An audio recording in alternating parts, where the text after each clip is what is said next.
Hello and welcome to Hybrid, powered by chinkseyMEDIA. Another Mikel Arteta's presser. They're coming thick and fast. Every few days there's another one. But this time I'm doing it from tropical settings.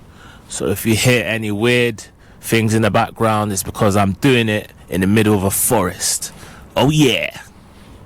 Mikel Arteta's pre-Brentford press conference. We're back in action for a third consecutive London derby in the Premier League, and before we take on Brentford, Mikel Arteta has been speaking to the media at his latest press conference. Mikel has given an update on the fitness of the squad, the difficulty of facing Brentford, and much more at the Sober Royalty Training Centre. On the latest injury news, I'm not going to be able to help you much today because we have another training session later on. Oh yeah? Until that happens, we won't know what's going to happen with a few of the doubts that we have. Okay, I mean, broken clock again, another training session, which will be after the press conference, which will be too late for us to find out any updates. And as I always say, I wouldn't have it any other way. You won't want the opponent to know what we're doing, what our situation with our touch and go players. But it'll be interesting to see if the players that are close to returning fully, people like Kai Havertz, people like Jesus in terms of getting on the pitch, will feature in these next two games, as we have two games in the coming 3 days. On the latest on William Saliba, he had a little niggle, so I think it's going to be a matter of days. So let's see if he's able to be there today. Interesting. Well, Saliba, in essence, will be ready to play on Saturday based on what he said. However, he could play tonight. That's what I'm taking from that. On the latest on Leandro Trossard, matter of days as well. Same thing. Leandro Trossard may well play today, may well be in the squad, but looks like he'll be ready to play on Saturday. On the latest on Kai Havertz, matter of weeks. Let's see how it evolves in the next few weeks. He's doing really well. He's doing stuff on the pitch, but I think he needs some time. Okay, so with regards to Havertz, we're probably looking at in and around the Carabao Cup quarter-final, which will be on the 23rd of December. So probably 2-3 weeks, but it should be this month, which is sounding good. On the latest on Gabriel Magalhaes, Big Gabby is doing very well as well, but that's weeks as well. Okay, so potentially at some point this month, based on what the manager has said. On facing Brentford, that's an opportunity tonight at 7:30 p.m. Everybody, 7:30 p.m. kickoff to be at the Emirates, bouncing and putting energy to win the game. That's the opportunity that we have tonight, 7:30 p.m. like animals. Everybody at the Emirates to go again and beat Brentford. It's vital. Massive. Wow, that is one hell of a rallying cry from Mikel, especially given the fact that Man City are now situated just 2 points behind us. If we can win, the gap will be reinstated to 5 points, and we play before Man City on Saturday in our lunchtime kickoff against Aston Villa, which will be a tough game. However, if we can win our next two games, we will extend our lead over second place Man City to 8 points and pass the baton over to the citizens. On the motivation for us, our motivation comes from preparation and how we prepare for every game to try to be better than the opposition. Where we are in the league and what we are doing, I don't think we need any more motivation than that. I mean, yeah, especially Man City won yesterday, like I mentioned already. It now puts an added degree of pressure on us to kind of get the 3 points.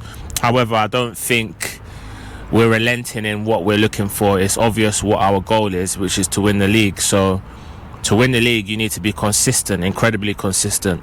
And obviously we had a setback on the weekend, albeit being a draw, but I think it's essential that we get back to winning the ways tonight. On resting players, We try to manage every case, every individual in relation to how they feel in the context of matches. Adjust with only the purpose of having the best options on the best pitch and to be better than the opponent. That's it. Okay, that was a bit of, with respect, that's a bit of convoluted waffle from our manager. But essentially, you do need to rotate. I think what I would say is make 2 or 3 changes in these games coming up, because I think the 2 or 3 changes we make will be of equally adept ability. And then obviously when we have Club Brugge next week, Wednesday, I think we should ring in the changes. I think make wholesale changes in that one, because I think wholesale changes could still result in a win, should still result in a win. But if not, we've built ourselves enough of a buffer in the Champions League to be in a good position to still qualify in the top 8 and most, hopefully, the top 2. On whether there will be an opportunity for Ben White, there is an opportunity for everybody, as I said. Ooh, that's a bit spiky from the manager. He doesn't want to single out anyone. But it'll be interesting to see if Ben White actually starts any of these upcoming games. I mean, 2 obvious ones which I think he'll start are the Champions League game against Club Brugge and the quarter-final against Crystal Palace. I think those games he has to be a shoo-in to start. However, the Premier League games will be interesting because Julian Timber has been our best player, and he has a case for being our best player. That's how good he is. On facing the physical challenge, well, that physicality comes from different areas in relation to the pitch. But I think every game that we play, when you look at the intensity in the Premier League against any opponent, what is needed is incredible. Brentford bring different threats, different challenges, as we all know. And you need to dominate that if you want to win the game. Exactly, because essentially, the ball will be in the air. The ball will be in the air for a lot of the game. There's going to be long balls getting thrown, toe punted to Igor Thiago, the big brute of a number 9 that Brentford have. Long throws will be tossed in. So we know what we're up against. Are we physically able to contend against the physical Bruce that is Brentford? Keith Andrews, Brentford. The bumblebees are willing to sting us. On whether we are seeing more time wasting, the game evolves, the rules evolve, and that's going to be constant. And you look in the Premier League now, how many minutes that we are playing, the actual effective time that we are playing, the effective time that we played on Sunday, there are a lot of things to look at and evolve. So goalkeepers going down is an example, but there are many others that constantly evolve. The game and the rules have to be evolving because everybody tries to take an edge. And it's rich coming from Mikel, because if anyone tries to take an edge in every situation, every eventuality, try and kind of gain, the fine margins, is definitely Mikel. So things like Timber taking an edge to take a throw in, things like the corner kick situation, things like being able to adapt to every eventuality in a match, Mikel's well catered for that and obviously trains for it. So even time wasting, like I mentioned already, Timber takes an age to take a throw in. The amount of yellow cards that he's been churning he's received just for time wasting, probably in double figures. I won't be surprised over the course of 2 seasons. On understanding the frustration, yes, especially when you are on the other side. Okay. On whether Declan Rice exceeded expectations after signing, I think he's very close to what we believe that he could bring to the club, to the team, and to the way that he could grow personally as well. I think he fully deserves it. I think he's been incredibly consistent throughout the last 2 years, last season again, in big matches, in big moments. He's stepping up, which is a massive thing. You want to fulfill that role at a big club, and I'm delighted that he got it. I mean, congratulations to Declan Rice for winning the FSA award. I have no idea what it is, but I'll look into it. But I mean, I always wax lyrical about Declan Rice. I strongly believe he is the best midfielder in the world. Now, I'm within no doubt that he is. I felt that last season, but he's been exceptional, and I still think he's got levels to go, which is really scary. He's definitely going to become a club legend, I'm sure of it. On whether he expected Mikel Merino could become a striker like this. Okay, the key phrase being like this is interesting. As a striker, certainly not. But that's the thing as well, that you learn when you sign a player. I knew that he could offer much more than what he had, and especially after I met him for the first time, because a player that has the amount of curiosity and the amount of questions that he's asked, how willing he is to learn constantly, the way he loves his profession and football, it's difficult to put limits to that, because when somebody wants to grow every single day, is that determined, is that hungry to win and evolve and be part of something, that's very powerful, and Mikel certainly has that. Okay, interesting. I mean, when we had a striker shortage at the end of last season, I did think of all the players that we had, he would probably be the most likely to deputise there when Kai Havertz went down. And obviously Jesus was already down. And obviously I wouldn't have expected or envisaged he would have done so well, but his attributes, his best attributes are his close control, his technique. But obviously, clearly now we're learning his finishing, his accuracy, his efficiency is also up there. And I think he's just gone on leaps and bounds and taken it into his Spain form, even though he plays slightly deeper for Spain. He hasn't looked back since, I'd say, February when he came in. On why he signed Christian Norgaard. What I saw on the pitch, and then everything that I heard about him as a leader and the role that he can fulfill and the role that he was going to have here, the moment I picked up the phone and spoke to him, he was super excited to join us. He brings something that we don't have in the squad, and I'm very happy to have him. Yeah, Christian Norgaard brings us a lot of experience, leadership, strength, professionalism, things that are underrated in football. And obviously he used to captain Brentford. Now he's at Arsenal as a squad player, coming in, seeing out games, playing in a Carabao Cup. You know, obviously he's Martin Zubamendi's deputy, so he's understood that he would have a backup role at the club. But I think when he has come in, he hasn't put a foot wrong, you know. He'll come in as and when needed, and I'm sure he'll be hoping to get onto the pitch later on. On David Raya, an amazing goalkeeper. It's a great story as well, and how it happened. We tried to sign David much earlier. It was as soon as I arrived, almost, and he had to wait another 2 years. The start that he had and the journey that we had together has been phenomenal for us, and I'm very happy to have him. Well, for me, David Raya is amongst the top 5 goalkeepers in the world. He is firmly amongst Arsenal's top 5 keepers that I've ever seen, and essentially I think he's actually in the top 3 alongside Lehmann, Seaman. I think where he ranks in that 3 will be determined of how successful Arsenal are, but he has big potential to be very, very high, and you could say he already is high at number 3. On whether he has been the best signing he's made, it's a very difficult answer. It's a very difficult question to answer, but he's certainly one that is taking us to a different level. He's certainly a player that has brought something to our way of playing. That's a good question. That is actually a good question. Who is Mikel Arteta's best signing?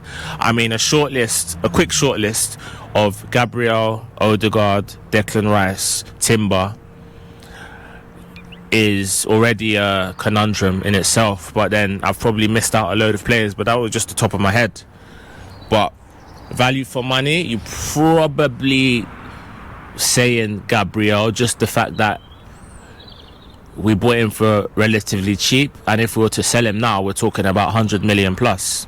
So in that sense, you'd probably say Gabriel, but there's arguments for many more players on whether we will see goals from open play. I don't know a team in the Premier League that doesn't like to score from set pieces. We just conceded a goal against Chelsea on a set piece. They had 7 corners, we had 8. I think we should all be set piece teams because we all score and concede from set pieces, unfortunately. Okay, Mikel really didn't like that question. Just based on the way he answered that, he's essentially saying, you guys always talk about us, scoring set pieces, you make a lot out of it, but then the team that we played scored against us from a set piece and you don't hear nothing, which is true. But you know the game, Mikel. On whether the supporters could be any more positive towards the team. You can always be more positive, especially when you play a different type of game. That's where you have to lift the standards. The team, the fans and ourselves as well. With the way we're going to play tomorrow, to lift everybody and make sure that we produce the same energy, atmosphere and positivity around the place. Yeah, I mean, especially because our last 2 games were unbelievable, even pre-match. You see the stadium, the fireworks, the tifos, the way the team played, the magnitude of the games that we played and won were big. But obviously now we don't want it to drop. We want to keep the standards high. The fans need to get behind the team. It might be a tricky game. It might be level after half an hour. It might go 1-0 down. But the key thing is the players and the fans need to all be in tandem so we can create an energy and transmit the energy, as the manager always likes to say, into producing a performance that will enable us to win the game. On last season, preparing him for this season. Yes, because this season has been the worst in some areas, especially in the front line. And now what's happening with the back line. But we learned and we were able to put together a squad that is much more reliable and has more options. We learned from the past as well that we have to use players in different positions and they have to be able to fulfill different roles if we want to compete at this level. And the example of Mikel Merino that I was expressing before is the best one probably. Yeah, because Mikel Merino, you can make a case for saying that as a centre forward, that's probably his best decision, best position. Well, for Arsenal certainly, but for Spain obviously they require different characteristics from him in that sense. On Kai Havertz suffering a setback, he was doing everything. He could not go to the next level, and now it is looking like we have unlocked that. We're all desperate to have him. It's a player that personally I love so much for what he brings to the team, his character, his personality. I see him suffer being outside. His playing record is phenomenal.